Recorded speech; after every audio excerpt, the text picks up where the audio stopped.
Izao no Jehova izay mamela ny elokao rehetra, izay manasitrana ny aretinao rehetra. Fotoana izay amankin'Andriamanitra manokana ny marary sy ny ankonana misy ny salama, ny fandaharana. Izao no Jehova.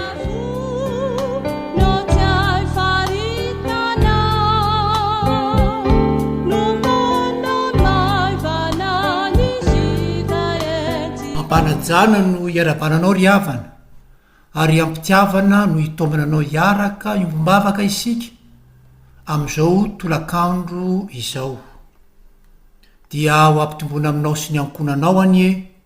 ny fahasoavana mampiadanana avy amin'Andriamanitra raintsika sy Jesosy Kristy Tompo sy mpamonjy atsika. Ny salamo 8:30 no andeha iarahantsika mamaky amizatsika voninahitra sy iterahantsika ny Tompo. Amin'ny anaran'i Jesosy. Tompo, mideranao amin'ny foko manontolo aho sady mankalaza anao eo anatrehan'ireo anjely. Miankohaka mitodika ny tempolinao masinao sy mideranao noho ny fitiavanao mahatoky, fa nilazanao sy ny fampanantenanao dia nataonao ambony ny zava-drehetra. Tamin'ny andro ny tarainako dia novalianao aho, ka nampitomboinao ny hery tao anatiko. Tompo, hideranao avokoa ny mpanjakany tany rehefa andre ny fampanantenana voalazanao. Ihirany amin'ny sorodalanao izy ireo anao hoe, eny lehibe ny voninahitry ny Tompo, fa na dia avy toerana aza izy dia mijery ny manetry teny, saingy mpiavinavina kosa dia fantany avy eny lavitreny. Na mizotra eo ny fipahoriana azaho dia amelombelona ny aiko ianao. Na misafoaka amiko aza ny fahavaloko dia anao hery ampandresy ahy ianao. Tompo, ho tanterahinao amiko izany, maharitra mandraka izay ny fitiavanao Tompo, ka azatsahatra ny asa ataonao.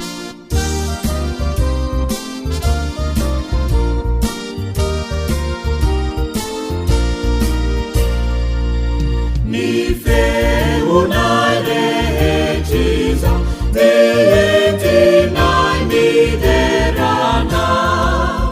ry andranana harina nambany aza izahay.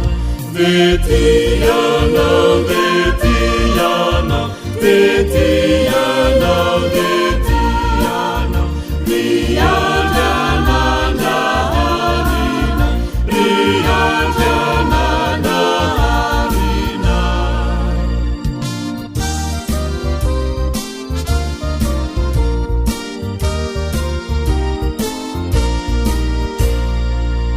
Ny andronay rehetriza dientinay manohanao, ry Tompo sy mpanjakana satria izao de fantatra. Fatianao, fatianao, fatianao, fatianao, ry Tompo sy mpanjakana, ry Tompo sy mpanjakana.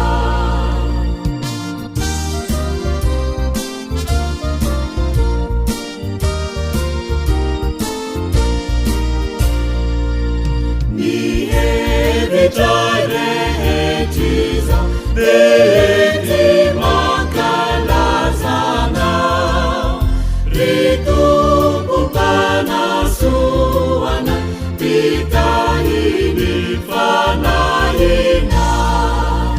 Fatianao, fatianao, fatianao, fatianao, ry Tompo mpanasoana, ry Tompo mpanasoana.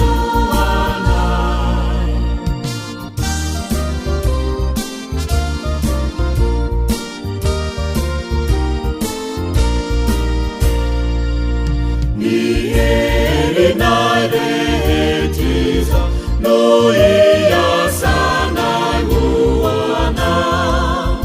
riarunay sy tanjaka miezaka tokozaha fatianao fatianao fatianao fatianao riarunay sy tanjaka riarunay sy tanjaka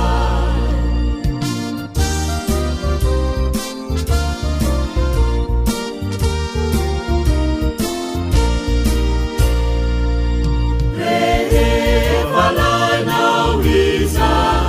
ka tapitrany androna hamatana ny aminao zahay ary andanitra fatianao fatianao fatianao fatianao hamatana ny aminao hamatana ny aminao ivavaka isika andriamanitra rainay io manondrika ny lohanay sy ny fonay zay eto anatrianao manajanao zay tompo misaotra anao zahay satria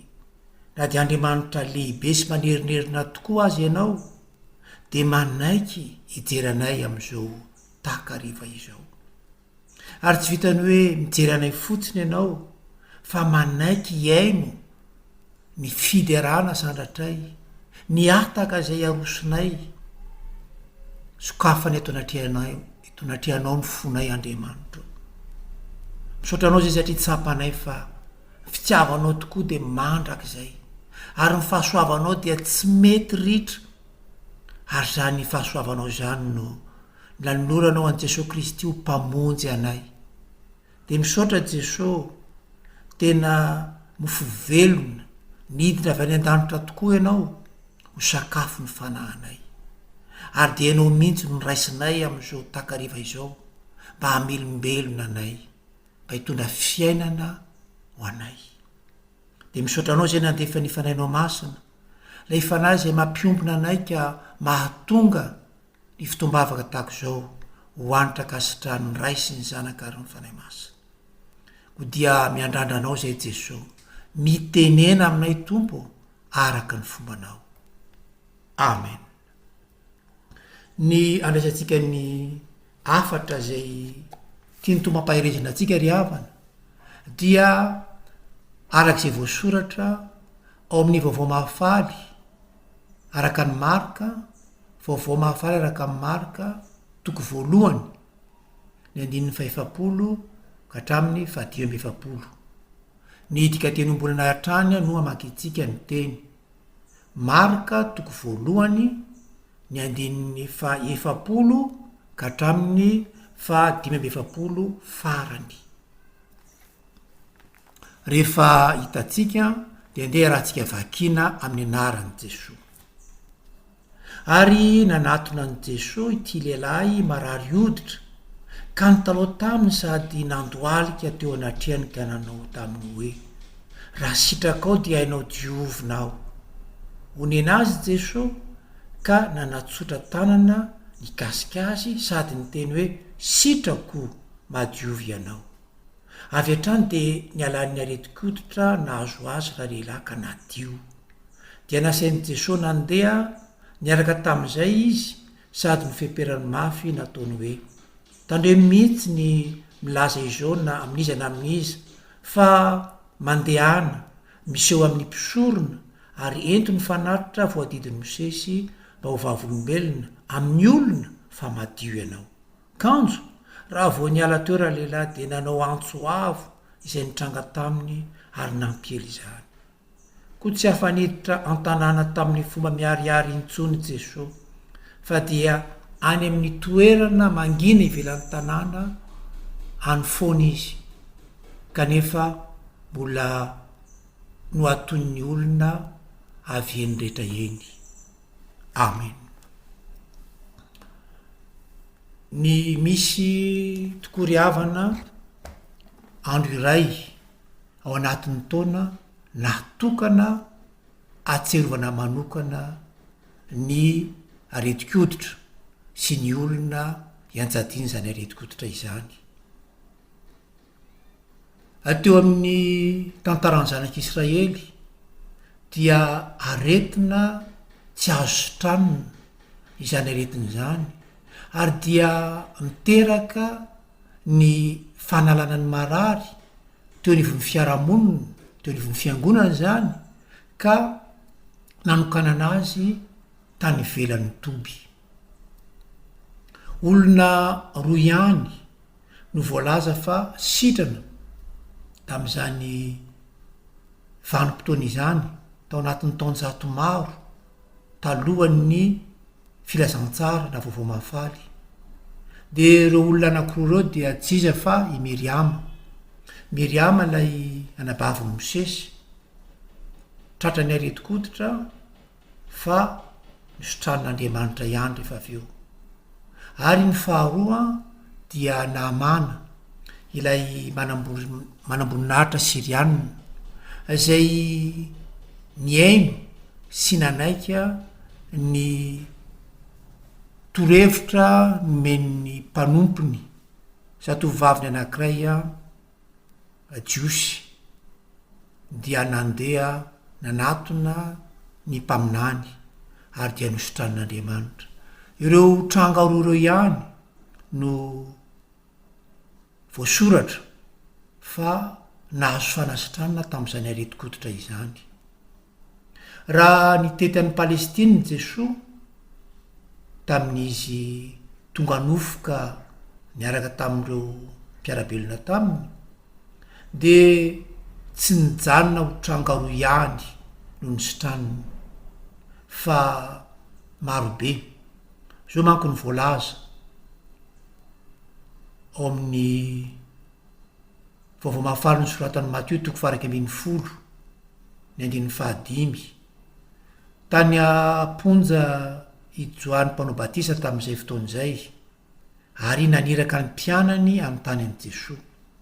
De zao ny navalin'i Jesoa,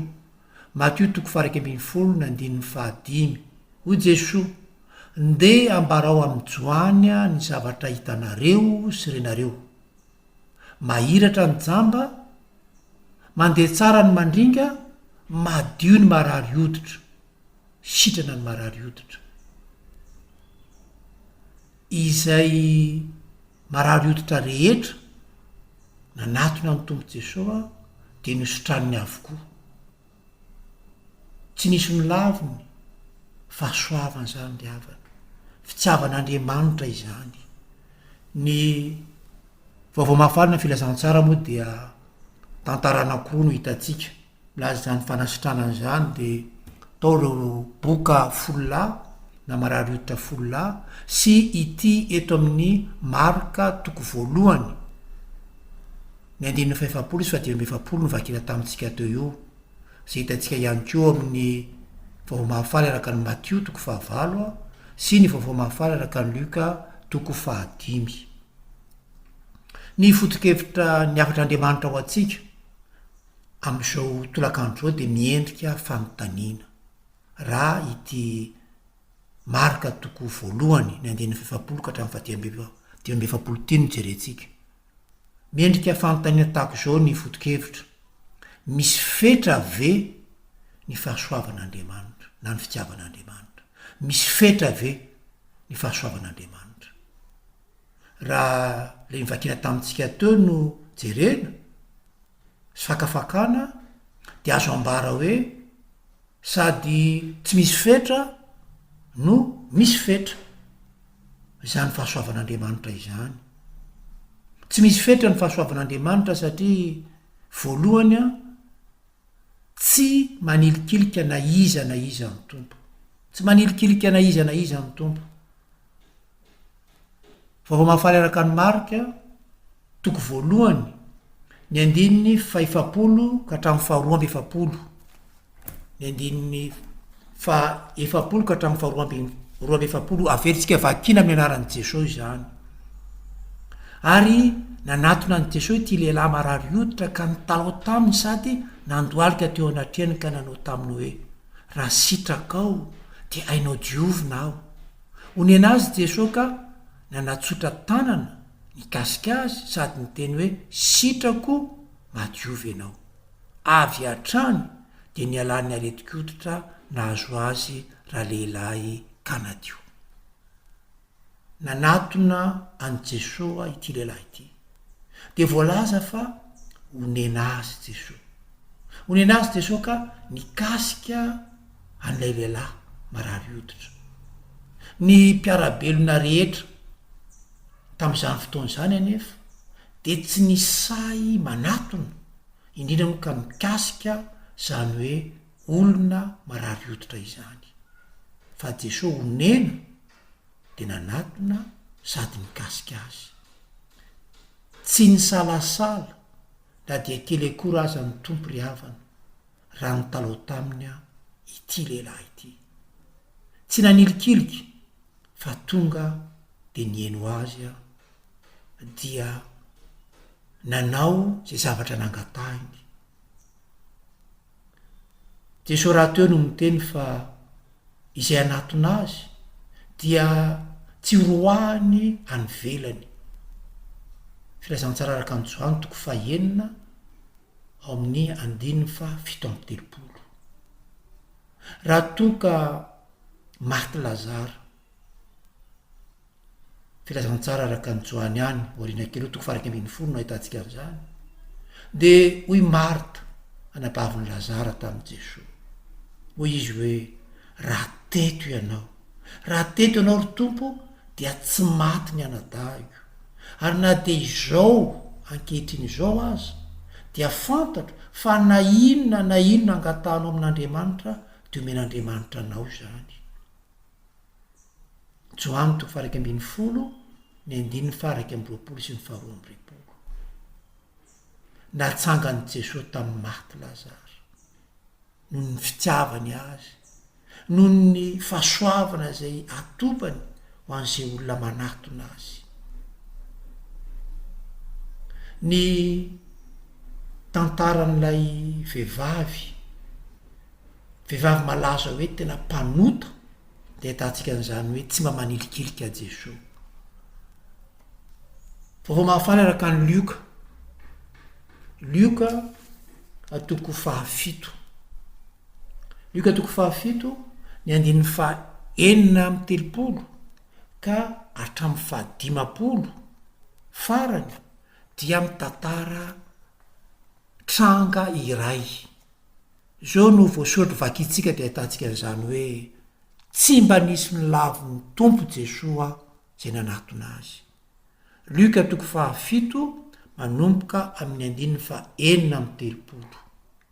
tantara anankiray niseho tao tramina farisianina zay nanasany jesosy izy ity zao no voasoratra mianaran'i jesosy nisy farisianina nanasany jesosy hiara-misakafo aminy ka nandroso tao aminy izy ary nakatoerana nisy kosa vehivavy anankiray malaza ho mpanota tao an-tanàna vao nahalala raha vehivavy fa hoe misakafo amin'ilay farisianiny jesosy de nakilomanitra eran'ny tavoangy alabastara ka indro izy nakeo ivoan'i jesosy ary nitomany dia nitomany teo atongony kotsany ranomaso ny tongotry jesosy ka nofoahany raha vehivavy tamin'ny volondohany norokoroany tampitiavana ary nosorany an'ilay ilomanitra raha nety izany ilay farisianina nampiatrano an' jesosy de nanao anakampo hoe raha mpaminany tokoa ity de nahafantatra izay tena toetro io vehivavy mikasika azy io fa hoe mpanota ary jesosy ny teny taminy hoe Simona misy zavatra tiako lazaina aminao de hoy Simona hoe lazao aro hery mpampianatra ka hoy jesosy taminy nisy olona roa nitrosa vola tam'izay mpampisambola izay ny iray nitrosa denari 500 ny iray denari 50 samy tsy nanankandoavana nefa izy roa lahy ka dia nafony mpampisambotra ny tsosa rehetra izy amin'izy roa lahy ho ianao no ti azy kokoa de novaliany simona hoe ataoko fa ilay namoizany be ka hoy jesosy taminy marina ny hevitra ao dia nitodika nijeran-dravehivavy izy sady nanao tamin'ny simona hoe hitanao ve ty vehivavy ty niditra ny tranonao aho ianao tsy nanome rano ahy anasako tongotra izy kosa ny ranomasony no nanondrahany tongotro ary ny volondohany no namoany azy ianao tsy nanorokahy izy kosa hatr'izay nidirany tsy nitsahatra nanorokoroka ny tongotro ianao tsy nanositra diloilo ny lohako izy kosa nanositra ilomanitra ny tongotro koa izao no tenoko aminao voavela ny elokabe nataony no izy be fitiavana fa izay amelana kely no kely fitiavana ho kosa i jesosy tamin'ny raha vehivavy voavela ny eloko ao ireo niara-ny sakafo tamin'i jesosy de nanao anakapo hoe iza mo ity no mamela eloka fa io indray jesosy tamin'ny raha vehivavy ny finonao no nahavonjy anao ndeha ary ka veloma finaritra eto no anambaratsika hoe tamin'ity tapany voalohany ity dia hita tokoa fa tsy misy fetra ny fahasoavan'Andriamanitra tsy nanilikilika na izy izy fa hoy tsika hoe raha izao marika toko voalohany 5 hatramin'ny 5 faran'izao ny jerena de azo lazaina ihany ko hoe misy fetra zany fahasoavan'Andriamanitra zany zao tokoa manko tapany faharoa zany ny tsy fankatoavan'ny olona ny tenin'Andriamanitra dia mametra ny fahasoavany tsy ho tonga na iapaka any amin'ny hafa ny tsy fankatoavan'ny olona ry havana ny tenin'Andriamanitra dia mametra ny fahasoavan'Andriamanitra tsy ho tonga iantefany amin'ny hafa averytsika vakina ny Matio toko voalohany ny marika toko voalohany azafady ny 17 ka hatramin'ny 17 vakitsika amin'ny anaran'i Jesosy izany marika toko voalohany ny 17 ka hatramin'ny 17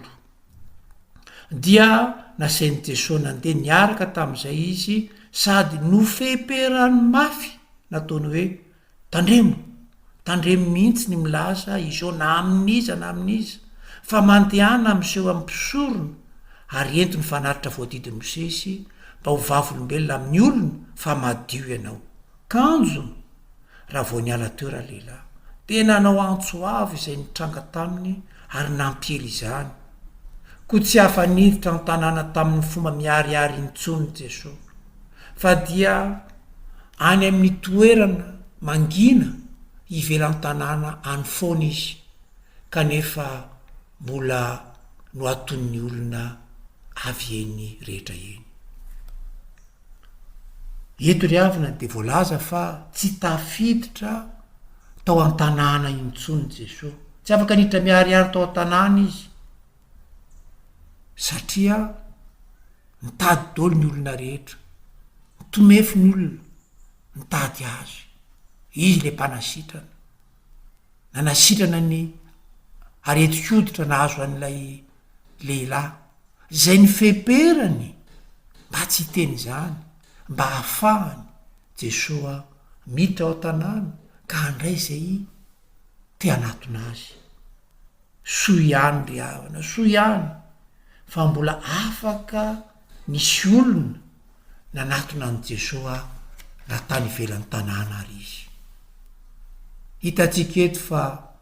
ny tsy fankatoavana ny tenin'ny tompo dia mitarika tsy firindrana eo amin'ny fiarahamonina manakana ny olona tsy anatona any Jesosy ny fantikana ny teniny manala ny olona tsy ao anatin'ny planin'andriamanitra izany fantikana ny tenin'andriamanitra izany ry havana tsy tafiditra tany kanana ny generationa ny olona rehetra zay miaraka tamin'ny Kaleba sy Josoa ireo miara mihira taminy generation zany tsisy tafiditra atao amin'ny tany kanana satria nahoana satria tsy natoky ary nanda ny tenin'andriamanitra votantary zany any amin'ny nomero 710 any fa rehefa nyteny ny tompo hoe safoy ny tany de idiro fa natolotra ho anareo izany tany kanana izany de rehefa avy ny safo ny tany ny olona dia tsy nety nandeha satria natahotra nandika ny tenin'andriamanitra dia rehefa nandika ny tenin'andriamanitra izy tsisy tafiditra tao am'izany tany kanana izany ireto olona miara-mihira tamin'ny Josoa sy Kaleba ireto izy mirahalahy ihany tamin'ireo mpiara-mihira amin'ny generationy no tafiditra ny tany kanana ao amin'ny nomeritiko 710 no ahitantsika izany tantara izany ary malasa eritreritra nomeria toko 710 tantara zay manambara ny nandavany reto iraka ireto ny anatanteraka ny tenin'andriamanitra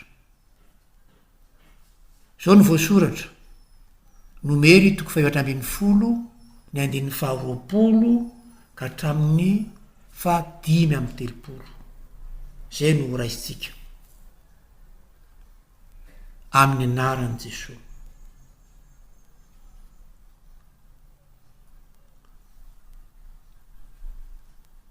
amin'ny anaran'i Jesosy ary io ny tompo hoe mamela azy araka ny fangatanao aho kanefa velonao ary feno ny voninahitra mahatompo ahy ny tany tontolo koa mianina aho fa tsisy hiditra amin'io tany io ireo olona ireo nahita ny voninahitro sy ny asa mahagaga nataoko tany Ejipta sy tany an-tany hevitra izy ireo nefa tsy nitsahatra nakafanay ahy tamin'ny tsy fiainony ny teniko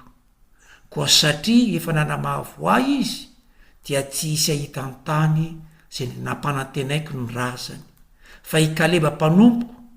izay nanampanay hafa ka tsy nisalasala ny naraka ahy dia ampidiriko any amin'ny tany efa nalehany ary ahazo izany tany zany ny taranany fa ny Amalekita sy ny Kanaanita kosa onona amin'ny lemaka koa rahampitso miverena indray ianareo ka makanesa any an-tany hevitra amin'ny lalana makany amin'ny ranomasin'ny volotara ny teny tamin'ny Mosesy sy Arona indray ny tompo ka nanao hoe mandra-pahoviana no mbola andeferako ny fimonomonona nyty fiangonana ratsy ity amiko efa mankadilo ny sofiko ny fimonomonony amiko mandehana lazao aminy hoe velona izao tompo ka mianina faraka ny teny zay reko taminareo ihany no ataoko aminareo ho faty ka hiampatrapatra amin'ity tany hevitra ity ianareo rehetra izay nanaovana fanisana dia ny 20 taona no miakatra fa izany no faty satria efa nymonomonina tamiko mianina aho fa tsisy hiditra amin'ny tany zay efa nampanantenaiko amponenina anareo ianareo afa-tsy Kaleba zanaky Jefone sy Josoa zanaky Nona fa ny zanakareo madinika izay voalazanareo fa ho lasa kobabo kosa dia hoentiko makany ireo no ahafantatra ny tany zay tsy no raharainareo ianareo izany ho faty ka hiampatrapatra amin'ity tany hevitra ity ny zanakareo kosa dia mpiandriondry aty mandritry ny 70 taona izy ireo no izaka ny vokatry ny fivadianareo mandra-pahafatinareo rehetra aty an-tany hevitra 7 andro no nisafonareo ny tany koa dia mandritry ny 7 taona kosa no itondranareo ny vokatry ny fahotanareo izany hoe taona iraya isaky ny andro ray ka dia ho fantatrareo tsara ny dikan'ny faniniko hoe nydikan'ny faniniako anareo izao tompo no efa niteny fa mianina aho fa ataoko tokoa am'ty fiangonana ratsy sy miodina tamiko ity zany aty an-tany hevitra no efarany sy hafatesany nandika ny tenin'Andriamanitra tsy nino ny tenin'Andriamanitra ireto miaraka mihira tamin'ny Joshua sy Kaleba ireto dia tsy nahita zany fahasoavan'Andriamanitra tsy tonga atao amin'ny tany nampanantenana izany koa raha iverenatsika ry havana ny foto-kevitra tery am-piandohana de io isika hoe misy fetra ve ny fahasoavan'Andriamanitra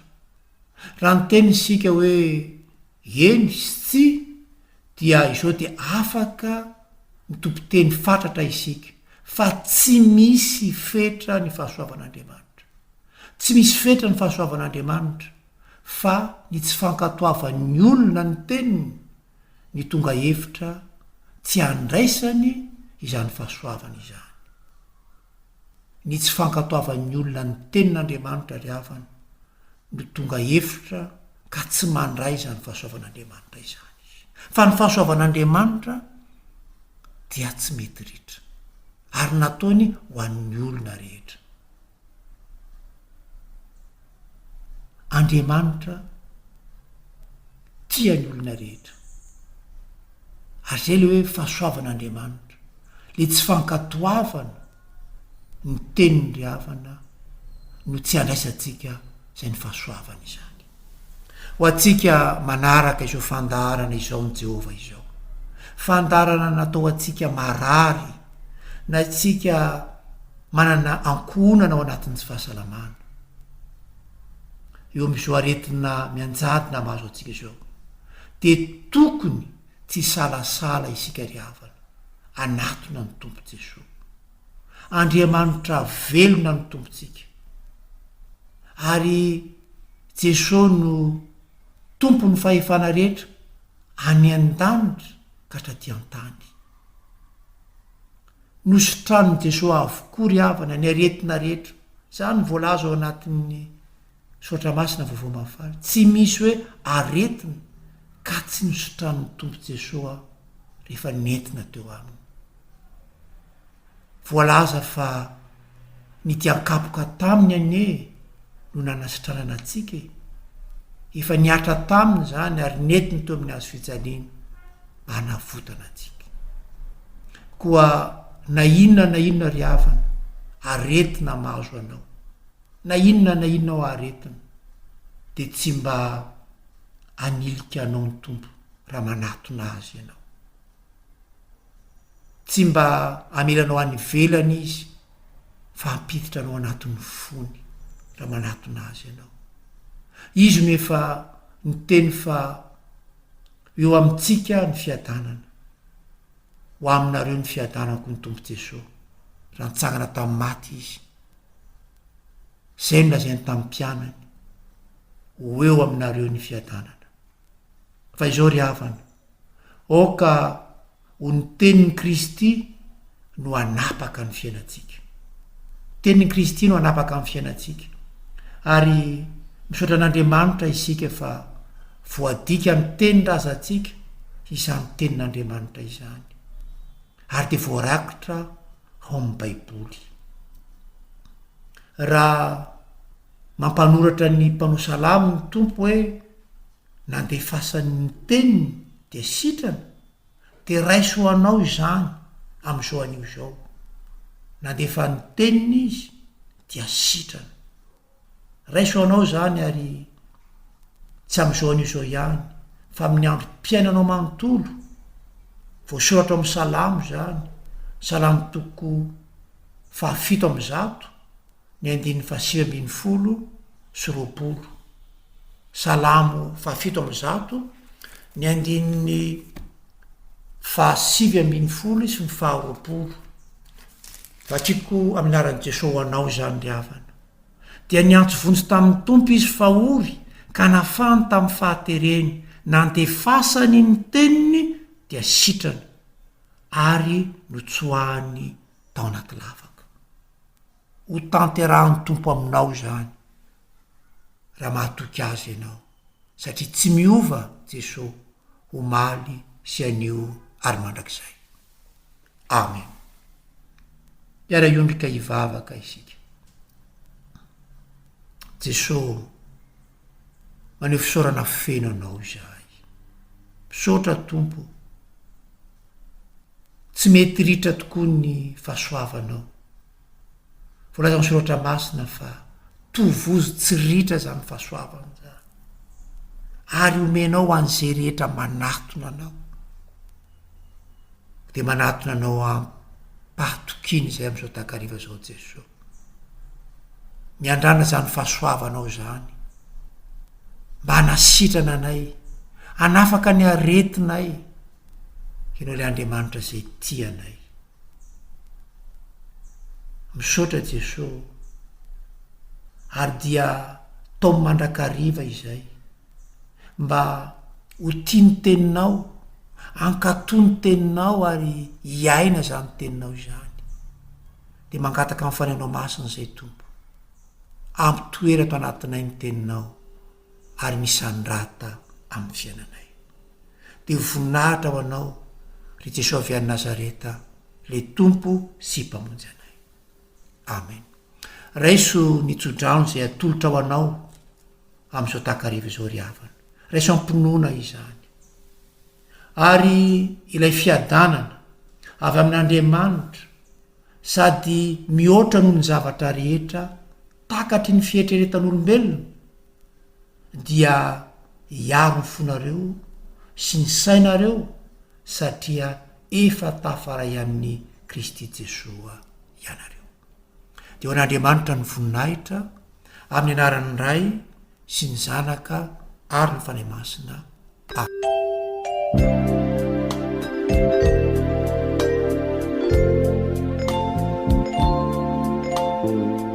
Izaho no Jehova.